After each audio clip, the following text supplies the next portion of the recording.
YouTube'ga video qo'ysalaringiz, normal prosmotr yig'mayaptimi videolaringiz? Buni men osongina yo'llarini aytib o'taman. Normal prosmotr yig'ishga olib keladi men aytib o'tgan gaplarim. Yaxshilab eshitib olinglar, ekrandan uzoqlashmanglar jigarlar.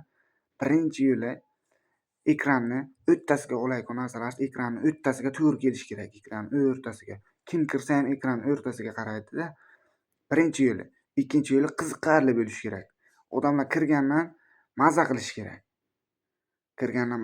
kerak. Normal prosmotr olish yo'llari ana shunday-da. Qiziqarli video bo'lishi kerak. Bir oddiygina bir qishloq sharoitdan kelib chiqib ham bir ekranni o'rtasiga to'g'ri kelishi kerak-da. Oladigan narsalaringiz shu oddiygina-da, qiyin yo'llari yo'q buni. Rosa sal e'tibor berish kerak-da oladigan videoga.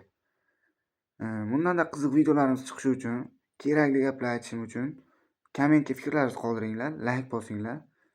Tamom.